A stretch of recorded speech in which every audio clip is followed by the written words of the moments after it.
और यही कार्य आप भी एक कनिष्ठ सहायक या कंप्यूटर ऑपरेटर के रूप में अपने दायित्वों का निर्वहन करते हुए, देखिए, शासकीय सेवा प्राप्त करना आज के दिन पर एक दुर्लभ कार्य है, और वह भी पिछले 6 वर्ष के अंदर तो जिस पारदर्शी तरीके से इस कार्यक्रम को आगे बढ़ाया, बहुत स्वस्थ प्रतिस्पर्धा को आगे बढ़ाया है। अच्छे लोग अब आ रहे हैं, अच्छी प्रक्रिया के साथ जुड़ रहे हैं, एक स्वस्थ प्रतिस्पर्धा आगे बढ़ रही है, और न केवल सरकारी क्षेत्र में बल्कि निजी क्षेत्र में भी अपार संभावनाएं बढ़ी हैं। सरकार ने आज के दिन पे हमारे युवा तकनीकी दृष्टि से सक्षम हो 2 करोड़ युवाओं को टैबलेट और स्मार्टफोन दे रहे हैं, कभी नहीं हुआ। सरकार की योजनाओं की जानकारी उस टैबलेट और स्मार्टफोन में उपलब्ध करवाई जा रही है, बताया जा रहा है क्या क्या स्कीम है युवाओं के लिए। पीएम स्टार्टअप की योजना क्या है, पीएम स्टैंड अप की योजना क्या है, अनुसूचित जाति और महिला जो लाभार्थी हैं ये लोग कैसे इन योजनाओं के साथ जुड़ सकते हैं, प्रदेश की ओडीओपी की योजना क्या है, डिजिटल इंडिया की स्कीम क्या है, पीएम मुद्रा की योजना क्या है, मुख्यमंत्री स्वरोजगार की योजना क्या है, विश्वकर्मा श्रम सम्मान की योजना क्या है, मुख्य प्रदेश के अंदर मिशन शक्ति का अभियान क्या है, मुख्यमंत्री आरोग्य मेला क्या है, पीएम स्वामित्व की योजना क्या है, पीएम स्वनिधि की योजना क्या है। ये सभी योजनाओं की विस्तृत जानकारी उसके साथ दे करके कोई भी व्यक्ति जानकारी ले सकता है। और मुझे लगता है इन सब की जानकारी न केवल उन लोगों को बल्कि हर कर्मचारी को भी, हर अधिकारी को भी और हर नागरिक को भी होगी तो भ्रष्टाचार की गुंजाइश नहीं रहेगी। भ्रष्टाचार पनपता कब है? जब व्यक्ति जानकारी नहीं रखता कि स्कीम कौन सी है, तब कोई बीच का दलाल घुस करके उसमें घुन की तरह सेंध लगाने का प्रयास करता है और खोखला बनाता है पूरे सिस्टम को। हमें खोखला बनाने वाले इन तत्वों से व्यवस्था को बचाए रखना है, अच्छे ढंग से आगे बढ़ाना है। और इसीलिए आज मैं आपके साथ इस संवाद के कार्यक्रम में जुड़ रहा हूं। इसी पारदर्शी तरीके से 6 लाख से अधिक कर्मचारियों की अब तक नियुक्ति की प्रक्रिया के साथ हमने जोड़ा है प्रदेश के अंदर, तो सरकारी सेवा में आए हैं। लाखों नौजवानों के लिए निजी क्षेत्र में रोजगार की सुविधाएं उपलब्ध करवाई गई। 1 करोड़ 61 लाख से अधिक युवाओं के लिए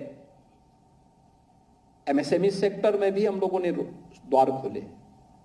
यूपी के पास तो सबसे ज्यादा एमएसएमई यूनिट है, 96 लाख एमएसएमई यूनिट। कितना पोटेंशियल है यूपी में। लोग कहते थे कोरोना कालखंड में जब 40 लाख कामगार और श्रमिक वापस उत्तर प्रदेश की तरफ आए, पूरा देश चिंतित था। लोग कहते थे अरे कोरोना से आप बचाएंगे लोगों को कि इन लोगों को देखभाल करेंगे। अरे हमने कहा उत्तर प्रदेश के लोग हैं तो कहां जाएंगे ये लोग, हमें आने दीजिए, हम इनकी सबकी व्यवस्था कर लेंगे। उत्तर प्रदेश इनकी व्यवस्था करेगा। और 40 लाख लोगों को हम लोगों ने सरकारी बस लगा करके उनके गांव और उनके घर तक पहुंचाने का काम किया। और फिर मैंने हर एमएसएमई यूनिट से कहा, मैंने कभी जहां इनके लायक कार्य है इनको कार्य भी दे देना। कार्ड, राशन कार्ड बनाए गए, जिनको जो सुविधा हो सकती थी सरकार की तरफ से भी दी। परिणाम है, देखिए परिणाम कैसे आता है। आप पिछले 3 वर्ष की ग्रोथ स्टोरी को देखेंगे।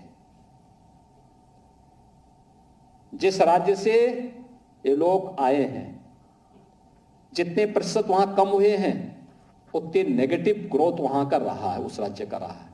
और जितना प्रतिशत यूपी में बढ़ा है, उत्तर प्रदेश की उतनी पॉजिटिव ग्रोथ स्टोरी है। यानी ये चीजें दिखती हैं। हमारा मानव संसाधन हमारे लिए एक अवसर है और इस अवसर का उत्तर प्रदेश ने लाभ उठाया, तो आज उत्तर प्रदेश के विकास में योगदान दे रहे हैं। और मुझे प्रसन्नता है कि उत्तर प्रदेश का हर नागरिक आज के दिन पे एक सकारात्मक सोच के साथ आगे बढ़ रहा है।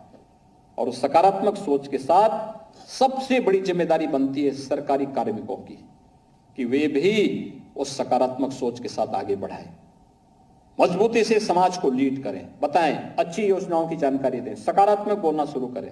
कोई व्यक्ति आपके कार्यालय में आएगा, उससे पहले तो बातचीत करना, बहुत अच्छे ढंग से। कोई आता है, सब उसको बिठाइए, अच्छे शब्दों से बिठाइए। हो सकता है वो व्यक्ति जानकारी न रखता हो, गांव का व्यक्ति हो सकता है, विभागीय कोई कार्य से कोई व्यक्ति आया हो, आप बोल दीजिए उससे, भैया बैठिए, क्या सेवा कर सकता हूं। वो बोलेगा मुझे जानकारी लेनी है। आपके पास जानकारी है, ठीक, नहीं तो उसको बता दीजिए फलाने सेक्शन में आप जाइए, यहां से जानकारी आपको मिल जाएगी। या आपके बगल में है, आप उनको बोल सकते हैं, भाई सज्जन आए हैं, आप इनको फलानी इसकी जानकारी दे दीजिए। आपका यह व्यवहार उस एक मैसेज लेके जाएगा, सब बदलाव आया है। जैसे बदलाव उत्तर प्रदेश के बारे में आज हर व्यक्ति कहता है, सब उत्तर प्रदेश में बदलाव आया है। उत्तर प्रदेश में अब बिजनेस का माहौल है, उत्तर प्रदेश में आज सुरक्षा का माहौल है, उत्तर प्रदेश में आज एक अच्छी स्थिति की तरफ उत्तर प्रदेश आगे बढ़ चुका है। ये जो चेंज है, इस चेंज के साथ आपको जुड़ना पड़ेगा और उस परिवर्तन के लिए हम सबको अपने लिए तैयार होना, व्यवहार से शुरू करते हुए फिर जीरो पेंडेंसी की तरफ जाना है, चाहे वह मैनुअल हो या ई फाइल हो। सीखे, सीखने से सब हो सकता है। मुझे लगता है जिसको मोबाइल फोन चलाना आता है, एक स्मार्टफोन जो चला सकता है, उसके लिए ई फाइल का संचालन कोई कठिन कार्य नहीं है। आसानी से सारे कार्यों में आप पारंगत हो सकते हैं। केवल 2-3 दिन थोड़ा प्रैक्टिस करिए, प्रयास करिए और उस दिशा में आगे बढ़ने की आवश्यकता है। और जीरो पेंडेंसी, भाई हम पेंडिंग नहीं रहने देंगे। आप लगातार, अगर विभागीय आपके बॉस भी अगर नजरअंदाज करते हैं, आप अपने स्तर पर निस्तारित कर दीजिए, क्योंकि कल जवाबदेही की बात आएगी तो उस समय आप कम से कम कह तो देंगे कि भाई मेरे यहाँ तो फाइल 1 ही घंटे रुकी थी, मैंने तो भेज दी थी, फलाने व्यक्ति के पास अटकी हुई थी। तो दूसरे के पाप के बोझ आप अपने ऊपर क्यों आने देंगे? मत आने दीजिए। कोई बोलता है अपने पास जमा रखे, उसे कभी मेरे साइन करके आप इसको अपने पास ही रख लीजिए, क्योंकि कल जवाबदेही होगी तो उस समय ई फाइल में तो कोई छुपा नहीं पाएगा किस टेबल पे कितने दिन रही है फाइल। अब निस्तारण करके भेज दीजिए, वो देखेगा, उसके पास पड़ी रहेगी तो उसकी जवाबदेही तय हो जाएगी। कम से कम आपके ऊपर तो कोई जवाबदेही नहीं आएगी। ये चीजें हमें एक स्वस्थ कार्य की प्रक्रिया को आगे बढ़ाना होगा। 240 नए कार्मिक उत्तर प्रदेश सरकार का हिस्सा बन रहे हैं, प्राविधिक शिक्षा में और अल्पसंख्यक विभाग में। इन दोनों विभागों में आपकी सेवाओं से दोनों के विभागों की कार्य पद्धति में और गुणात्मक वृद्धि होगी, उसको हम तेजी से आगे बढ़ाने में मदद मिलेगी। इस विश्वास के साथ मैं एक बार आपको, आपके परिवार के सदस्यों को, अभिभावकों को हृदय से बधाई देता हूं और विश्वास व्यक्त करता हूं कि आपकी सेवाओं से उत्तर प्रदेश प्रधानमंत्री जी के विजन को प्राप्त करने में सफल होगा। आप सबके प्रति मेरी शुभकामनाएं। धन्यवाद। जय हिंद। बहुत बहुत धन्यवाद। और रुक रहे एक छोटे से ब्रेक के लिए।